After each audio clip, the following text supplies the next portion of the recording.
kaparatang tao. Mo bilang meto nga institusyon o meto nga pisamban, meto nga parokya, pero personally kikatang pangatao that we are church called to care personally. Watang sinabi mong kayong kaluguran mo, kumusta na ka? Sabihin niya mo ini bilang cliche. Sabi mo kay ba't may kawanin na kayo? Nakman makiramdam nung napakibat na. Watang sinabi mong kumusta na ka? Sana makasadyatang makiramdam nung nanong pagibat mo. How do you feel? Nanong paramdaman mo? Kasi totoo naman din tao makarandam na naman masakit kayong pilubluban daw. It is true that people often experience deep hurt due to lack of love, which can come from abuse, rejection, lack of care, or nurturing.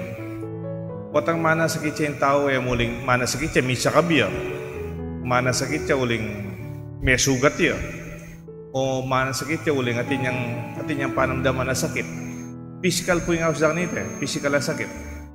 Pero tingin mo naman taong manasakit, pilubluban, uling kulang la lugod. O kaya inabuso dala rin ang luwang tao, penasakit dala rin ang luwang tao, kaya pamagsalitada. So they were rejected, penamdaman dang katanggap-tanggap, o alang linugod karela. Ita, panibatan niya ng masakit kaya itong tao. Mas masakit pa po ita kaysa kayong physical. Mapanang may sugat na kamo, minom na kang panulo. Kaya dinan may panulo ita sugat mo. O kaya nung tika masakit katawan, dalami kayong doktor. O kaya munta ka kayong ospital. Pero po tang may nasakit ka, uling kulang yung lugot kayong pamilyayo. May nasakit ka, uling ating magabuso kayong ugali da kaya ka. O itang eda ka man papangsingan. Ita, muakwa kayong panulo. Muasali kayong butika para mipaldan yung sakit ita.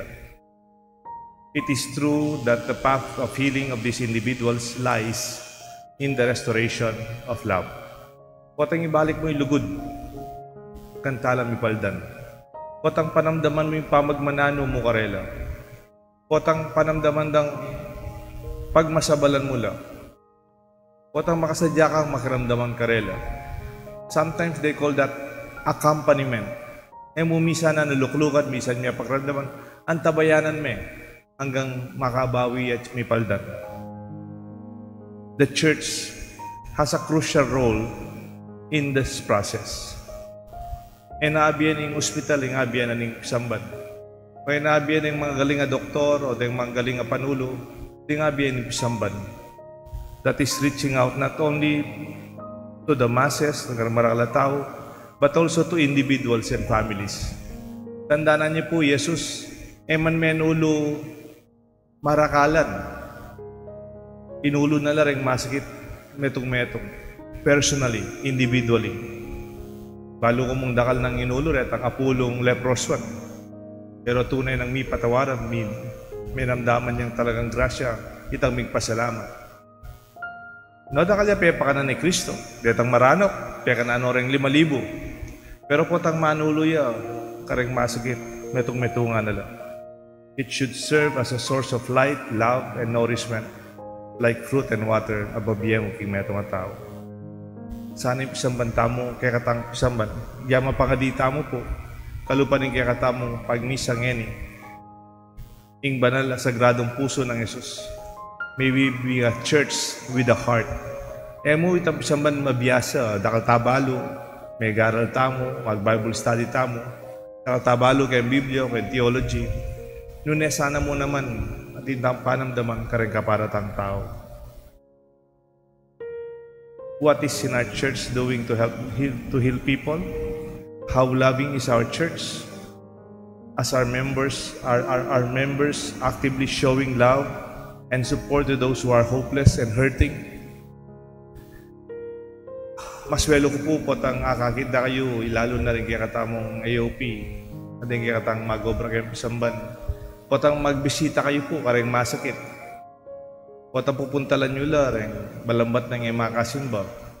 Po tang actually niya ila pala makasimba, makarate na la, may nanala.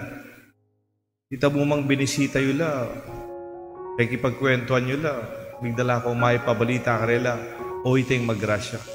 Panamdaman deng mabiyaya yung Diyos, kayong busal tamo.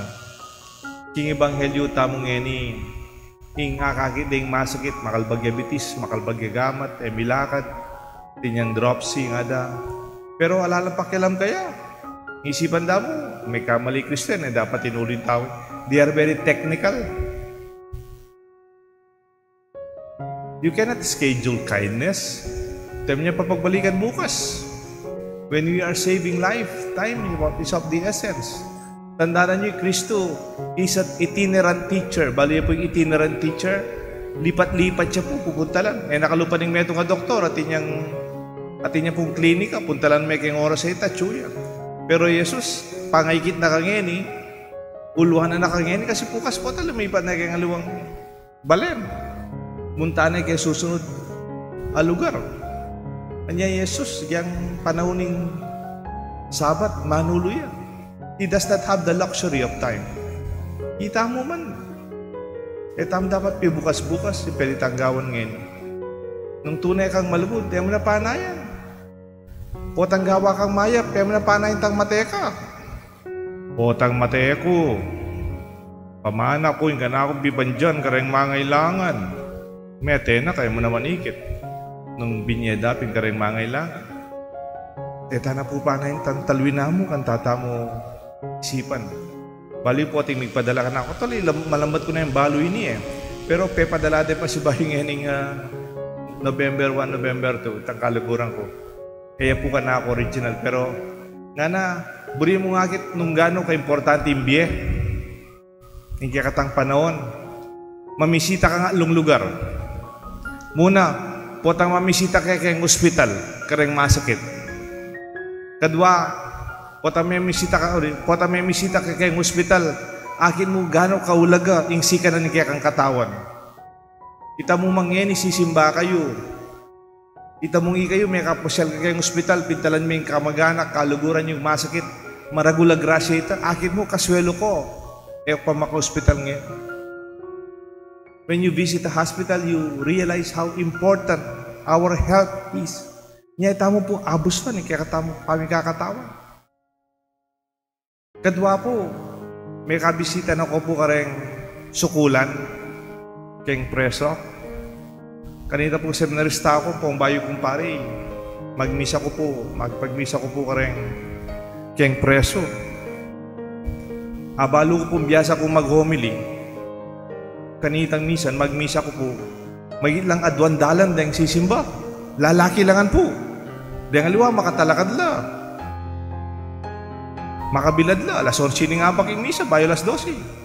Magmisa ko po. Nagya makabay ng homily ko, lagagalo, lalulwal. What the lalaki po, at makabay ng homily, luwal luguplos, hindi la pagelwal. Ila po, lagagalo. Makatalakad la. Baka ako kabis ng kuyata mag-umili nga ako, tela makaramdam na, lagagalo, lalinwala ako. Ngayon, sabi ni Tangkalugo, kung baka nalalumol, preso lareta ka na. Makabalte yung warden, lamigalo. Pero bali po, kay ba't ning misa, magpagkwento ka, magramdam ka karela. Ba't masakit po, tang makona ka, lakwan mo lang. Elaman makatugi. You realize how important your freedom is. Itang makalwal ka, makauli ka, makapunta kayong palengke, makapunta kayong pisamban. Abisita mo rin anak mo. Don't be a prisoner of your own anger. Don't be a prisoner of your own sinfulness or the sins of others. Potang may kabisita ka, kayong preso, akit mo, kaswelo ko, makauli ko pa, makapunta ko kayong buri kong puntalan. Para gulabagay ita ng kaya kakalingwan tapo. November 1, November 2, may nasa mintata mo ka rin sementeryo. Puta ka tsuka kaya sementeryo, susindyan nyo la, den kandilayo, kandila tamo ka rin, kaluguran tamo, pangadital, akit mo, anti kaulagay imbiye. Samantalang den isisindyan tamo, kaya betala, akataw pantalang gama, timbale, kimpisamban, kikatang pamilya. And you realize how important life is worth. Datang panauning tutukluan tamong gabon, yung maging kisamita mo, potang makalibing tan, paulagan tamong pasalamatan kaya katambiyan. When we are very grateful, there is no reason why we cannot be kind. Potang mapagpasalamat tamo, masikan tamo, malaya tamo pa, at babiye tamo pa. Alatang daylan o bateta pwedeng maging mayap at makasawap ka rin aliwa. Kaya sabihan, makwalta ka, makasawap. Ay kalulo ko kung makasawap. Kaya po totoo ito. Kailangan maging ka makwalta para maging mayap. Magramdam at sumuyo. Kanitang kaluguran kumpare, pedalane po ka na ako na we don't have the luxury of time. Nang kaya parati, sabihan, later. But sometimes later can be too late. What ang nangyari ba? I'll talk to you later. I'll call you later. See you later. We will walk later. I'll tell you later. I'll do that later. When we leave everything for later, we forget that later does not belong to us.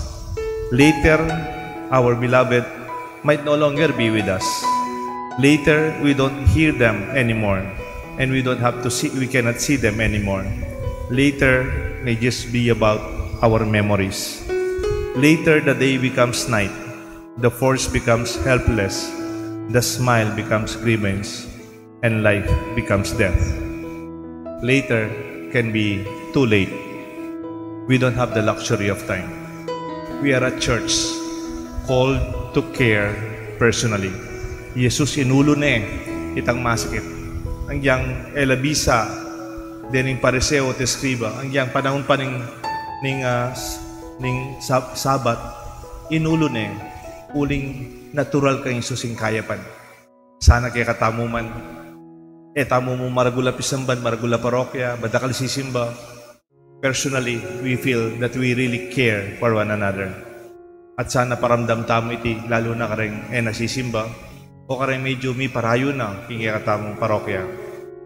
Iting may pabalita kaya katangan, iting kaya katamong imbitasyon. Ilagyo ni Pampon ng anak, panimbanan ng Espiritu. Amen.